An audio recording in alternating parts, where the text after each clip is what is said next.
Welcome to the Foul Play YouTube channel. Hey everybody, this is a special edition of Foul Play video, and we're here today to talk a little bit about Debi Hochstetler. Hopefully many of you tuned in when she joined us to discuss the anniversary of her son's hit and run death. That was a pretty moving episode for a lot of people. We got a lot of feedback of how courageous she was, and I'm here today with Christy. You were there when we recorded that, Christy. What were your impressions of Debi? I was there. She's a heartbroken mother who just wants answers on what happened to her son that night. Yeah, it's pretty terrible. I mean, I don't know how she holds it together. Never for the grace of God. Yes, a very strong woman, in my opinion. I've spent quite a bit of time on the phone with Debi in recent weeks, and yes, I think she's an amazing woman. She's got amazing strength. She doesn't think so, but I think she's a wonderful woman. And again, she's just got an amazing amount of strength, and I feel for her deeply. Yeah, and so do I.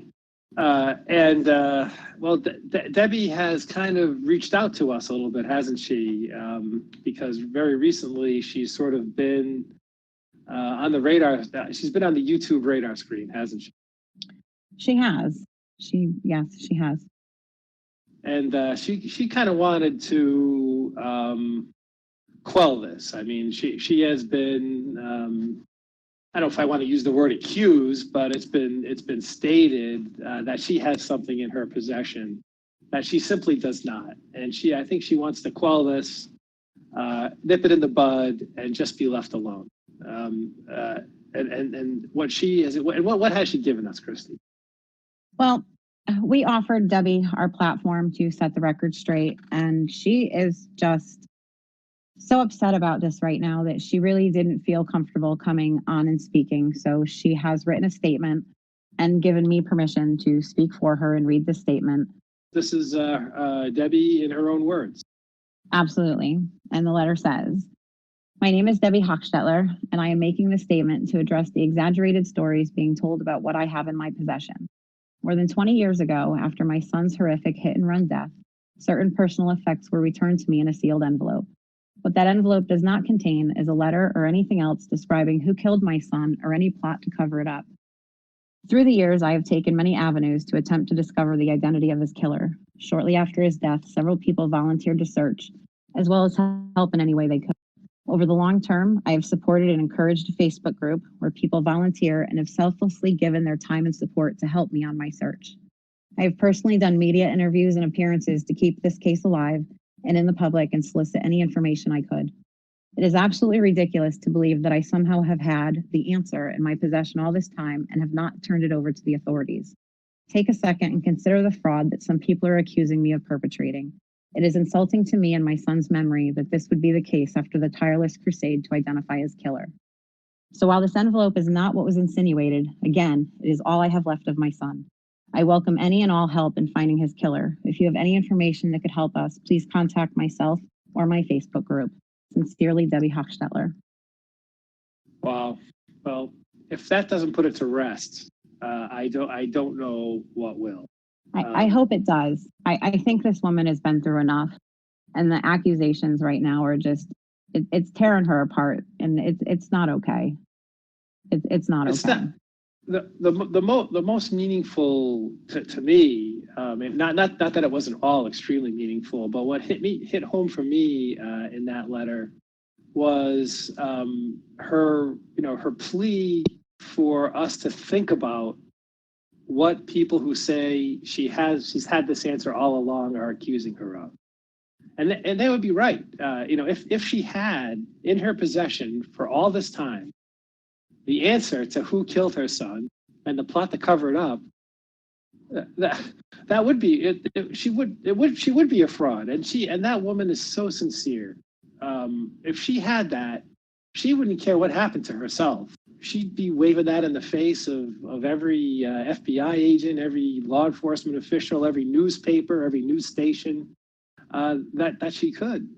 To suggest that she has such a thing in her possession is utterly ridiculous, and I dare say asinine.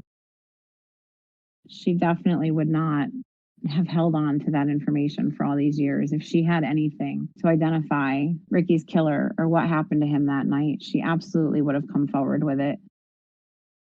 It's horrible that people would even think she would have something like that.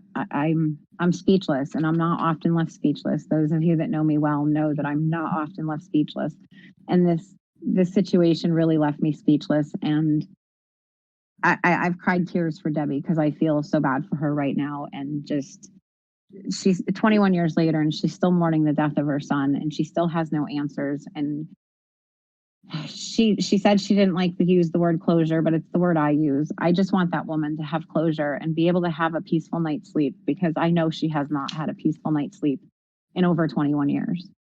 And I just want that for her more than anything. No, that's haunting. I'm glad myself that for those of us who understand what hangs over the head of certain people in Wisconsin, if for those of you listening to this channel are probably extremely skeptical of the honesty of law enforcement and know what law enforcement would do. Imagine if this were true, which it's not.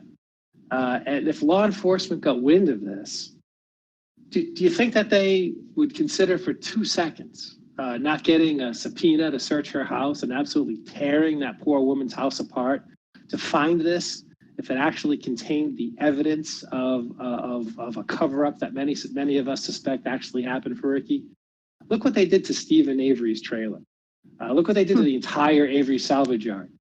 Do you really think that it's a good idea to keep on spouting the nonsense that she has something in her house that law enforcement would desperately want to cover up? Think about what they would do if such a thing really existed. Is that, what type of, that's extremely irresponsible to be doing that. What do you think about that, Christy? I mean, do you think that's a possibility? I don't know what to think. I think that people need to be a little bit more aware of their words, and that their words have consequences, and that some people are hurt by somebody else's words. And it baffles me. Again, it leaves me speechless that this was done to this woman of all people. It just, your words have consequences, and you really should think about what you put out there before it gets said. And do you think it made her sleep better for 30 seconds that night? That anybody might have had her back on this? I think it did. You know what I'm saying? she's Debi is such a, I'm at a loss for words right now. She's such a caring woman, and she's so grateful and so appreciative of everything that people have done to help her.